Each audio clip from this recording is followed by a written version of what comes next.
Jadi saya tidak percaya orang Kristen bisa kerasukan setan. Kalau ada Anda di sini yang kerasukan setan, memang Anda bukan orang percaya. Anda hanya beragama Kristen. Anda bergereja tapi tidak beryesus.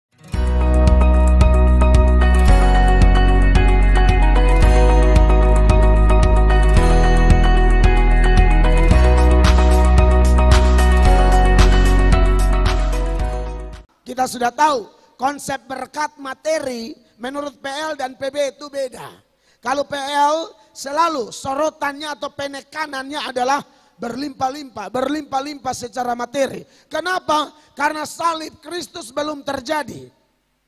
Setelah salib Kristus terjadi, kita tidak diajar begitu lagi. Kita diajar kecukupan karena salib Yesus lebih dari cukup. Amin. Bahasa Saba bilang apa? More than enough. More than enough. Lebih dari cukup. Jadi orang yang kekurangan dia ingat. Kalau dia protes, saya ini hidup susah sengsara. Ingat, Yesus sudah mati bagi engkau. Berkat paling besar di bawah kolong langit ini bukan naik Fortuner, Pajero, Lexus, Alphard. Lalu bilang, wah ini baru diberkati. Tidak. Ingat, ada satu pribadi yang sudah bayar lunas dosamu. Itu lebih dari segala-galanya. Mengalahkan berkat materi sebanyak atau sebesar apapun. Makanya kenapa Kristen selalu ajar cukup, pas, tidak kekurangan. Kalau ada yang kaya itu bonus. Dan orang Kristen yang kaya dia sudah tahu kenapa dia kaya. Tanpa dikhotbahi pun dia sudah tahu memberi, dia sudah tahu membantu, dia sudah tahu menjadi saluran berkat. Tapi rumus kita cukup, pas. Bahkan perlu dikoreksi atau mengoreksi diri masing-masing. Kalau ada saya dan Bapak Ibu jemaat yang ikut Tuhan tapi susah terus, miskin terus, dua kemungkinan. Memang Anda juga diistimewakan seperti jemaat di Makedonia. Tapi ingat, kalau yang diistimewakan biasanya miskin tidak mengeluh. Miskin tetap sukacita. Nah itu tandanya tuh, Anda diistimewakan atau tidak.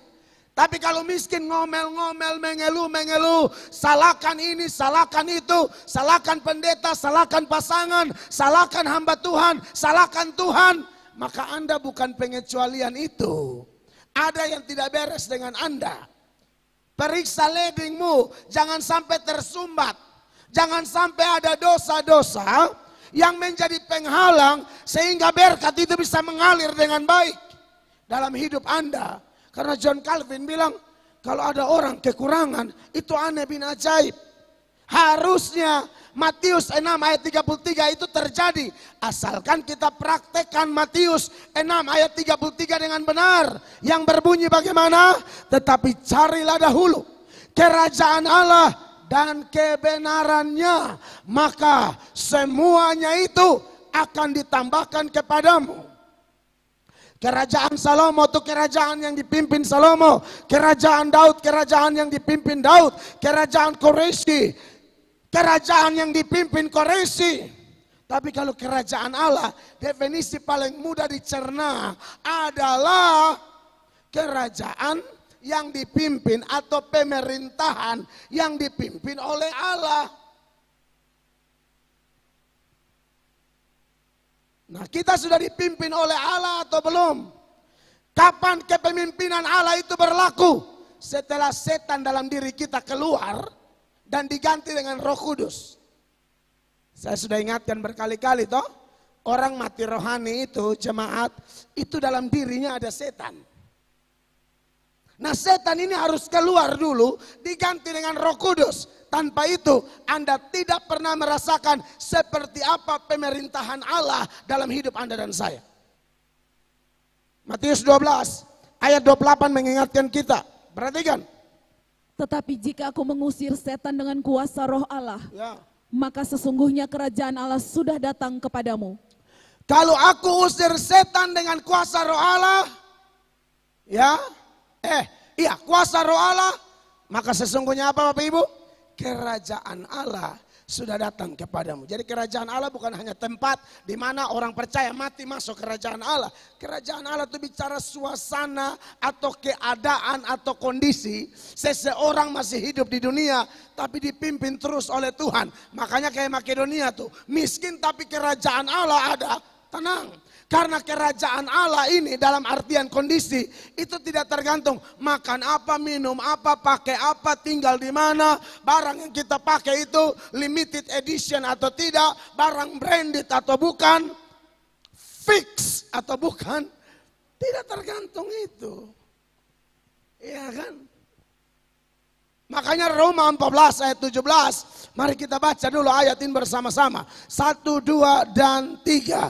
Sebab kerajaan Allah bukanlah soal makanan dan minuman. Tetapi apa? Soal kebenaran, damai sejahtera, dan sukacita oleh siapa? Roh Kudus. Ini saya akan bicara banyak tentang Roh Kudus dikaitkan dengan pembahasan kita. Makanya perlu muncul ayat-ayat ini nih. Roh Kudus kerja, setan lari. Ada juga yang memang setan lari tapi Roh Kudus tidak kerja.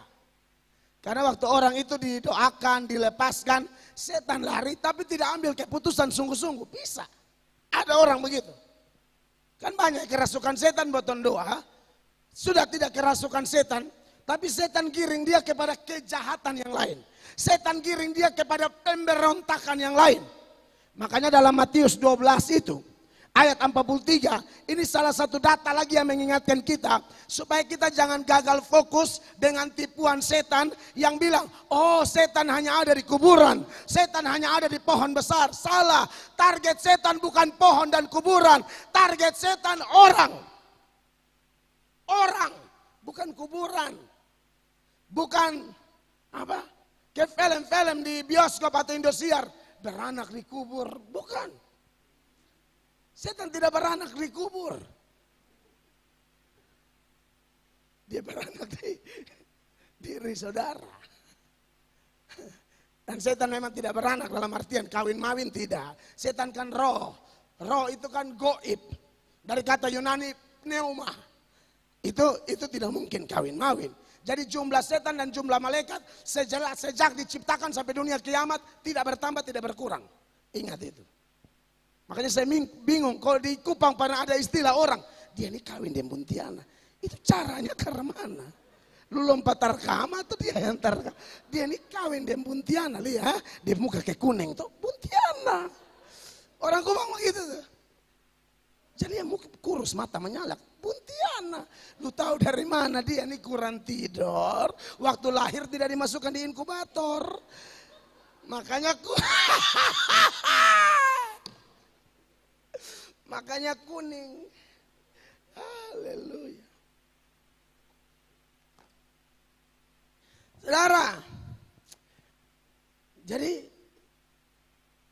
setan bisa keluar tapi kadang-kadang dia keluar yang sudah dibebaskan ini tidak buat keputusan sungguh-sungguh. Ya saya perlu ingatkan lagi data ini. Dia balik. Perhatikan mulai ayat 12. Apabila roh jahat keluar dari manusia. Dari mana? Manusia. Jangan ditipu oleh setan. Dari pohon, dari guci. Manusia. Dia bilang apa? Ia pun mengembara ke tempat-tempat yang tandus mencari perhentian. Betul. Habis itu? Tetapi ia tidak mendapatnya. Lalu dia bilang apa? Lalu ia berkata, aku akan kembali ke rumah yang telah kutinggalkan itu. Dia rindu saudara, ya kan? Dia bilang orang lain kalau suruh sonda ikum ini enak. Untuk suruh selingkuh dia langsung WA, ya kan? Ini nih enak sekali, taat. Ya, kita lagu yang sini, taat dan setia. Dia pakai untuk taat setan.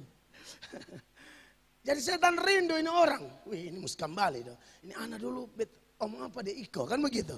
Kemudian maka pergilah ia dan mendapati rumah itu kosong, ya ampun, bersih tersapu dan rapih teratur. Ini tidak ada Roh Kudus. Kalau ada Roh Kudus orang setan tidak berani balik. Tidak akan.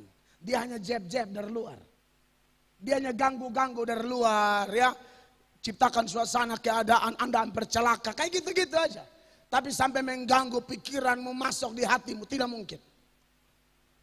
Makanya kenapa Petrus pernah ditegur oleh Tuhan. Hei iblis, minggir kau. Tapi itu bukan iblis masuk dalam Petrus, tidak. Petrus orang percaya. Tapi ketika Yudas, itu memang setan masuk. Masuk jelas-jelas. Bahkan Yesus bilang, bukan setan masuk saja. Salah satu di antara kalian iblis. Bukan setan masuk, dia memang iblis. Sampai segitunya setan berkuasa atas Yudas. Sampai Yesus bilang, bukan Yudas lagi, dia iblis. Jadi saya tidak percaya orang Kristen bisa kerasukan setan. Kalau ada Anda di sini yang kerasukan setan, memang Anda bukan orang percaya. Anda hanya beragama Kristen. Anda bergereja tapi tidak beryesus. Ulang, beda tuh. Anda beragama Kristen, Anda bergereja tapi Anda tidak bertuhankan Yesus. Kok bisa kerasukan? Ini sekaligus pemberitahuan supaya kalau ada keluargamu yang rajin gereja di sini, kerasukan, pikir kali bagi baru panggil saya. Saya tidak dosa, saya ngomel setengah jam. Kenapa kau begini bodohnya? So, ibadah dan beta begini lama, lu masih kerasukan iblis, setan, kurang ajar, bodoh. Saya akan cuci kau setengah jam, mari kita berdoa Bapak di surga. Betul, beta pasti emosi nah. Enak-enak saja kau, saya sudah teriak begini lama suruh bertobat, kau tidak bertobat. Sampai setan masuk baru ketahuan, kau memang bukan petobat yang sejati. Kacau ini. Sudah ada jemaat di sini undang beta. Besangka sakit apa? Sampai dia bilang, kok beta begitu tuh beta bukan sedih, beta emosi dahulu. Kok mana? Nenek masuk, wih beta tambah emosi. Nenek setan siapa? Hah? Setelah becek, dia bilang, Bepi bukan tanya, nenek masuk. Bukan Bapak, oh jangan gila-gila, sakit apa? Masalah apa? Kasih tahu masalah dia laki, oh jangan bawa nenek. Lu dia laki tak salah, kenapa kok nenek sudah di kuburan? Nenek bilang mau keluar, sini besi cor semua. Hah? Nenek mau gerakan Michael Jackson, mau munah. Ada. Haleluya. Jadi setan tidak mungkin masuk di orang ada Roh Kudus. Tapi kenapa yang ini masuk? Simpel aja, tidak ada Roh Kudus. Sempat bersih waktu dengar khotbah, pulang kumat. Karena tanah hatinya bukan tanah hati subur, berbatu-batu, pinggir jalan, penuh semak dan duri. Kalau tanah subur, benih tanam satu, tumbuh 12, 13, sama kayak biji sesawi itu sampai burung-burung hinggap. Ada guna bagi orang lain, itu pengertiannya.